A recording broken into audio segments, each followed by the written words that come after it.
बड़े भाग्य तब मानुष तन पावा, सुर दुर्लभ सब ग्रंथ ही गावा। बड़े भाग्य तब मानुष तन पावा, सुर दुर्लभ सब ग्रंथ ही गावा। गोस्वामी तुलसीदास ने 15वीं शताब्दी में, जो कि रामचरितमानस के रचयिता हैं, उन्होंने ये पंक्तियाँ बहुत अच्छी लिखी और ये उनका दार्शनिक विचार, ये उनकी देववाणी, जिसका अर्थ है बहुत भाग्य से हम लोगों को मनुष्य का शरीर मिलता है। 84 लाख योनियों में से एक मनुष्य का शरीर, बहुत भाग्य से। और इसका वर्णन करते हुए तुलसीदास कहते हैं कि देवता लोग भी इस मनुष्य शरीर के लिए तरसते हैं, क्योंकि जब देवता होते हैं उनको कुछ करने को होता ही नहीं। वो तो बस जैसे जो चाहा बस वो सामने प्रकट हो गया, कोई काम नहीं, कोई हार जीत नहीं, कोई सफलता विफलता ही नहीं, कोई सुख दुख नहीं। तो बड़े भाग्य से अब ये जो मनुष्य शरीर मिला है, अब इसको बदल डालिए।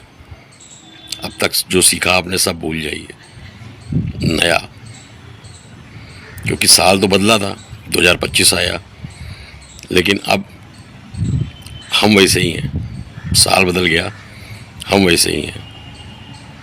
अब खुद को बदलने का समय है।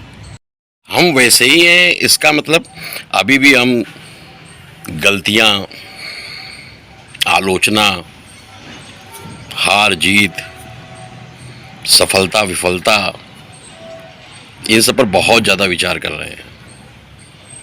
भागवत गीता तो हमने कई बार पढ़ी, लेकिन अभी भी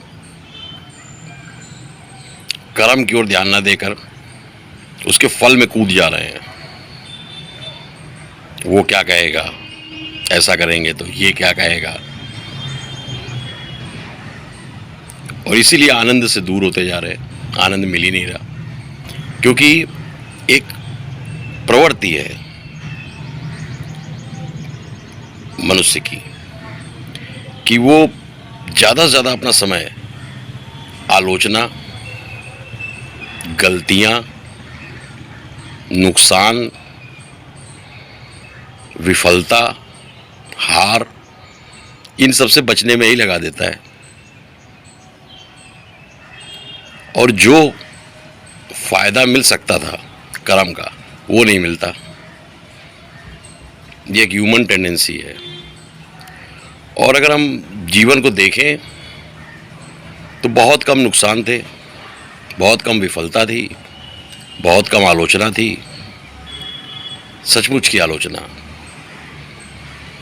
आलोचना तो फिर भगवान की भी कर देते हैं, तो जब काम नहीं होता है तो इन सब पर बहुत अभी भी ध्यान देने की, मतलब लोग ध्यान देते हैं कि वो क्या कहेगा, ये क्या कहेगा।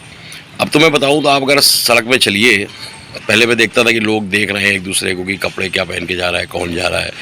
अभी तो मैं देखता हूँ जिसको भी, चाहे वो छोटा छोटा या कोई भी हो, अगर उसको मोबाइल में कुछ ना कुछ ढूंढ रहे हैं, कोई किसी को नहीं देख रहा।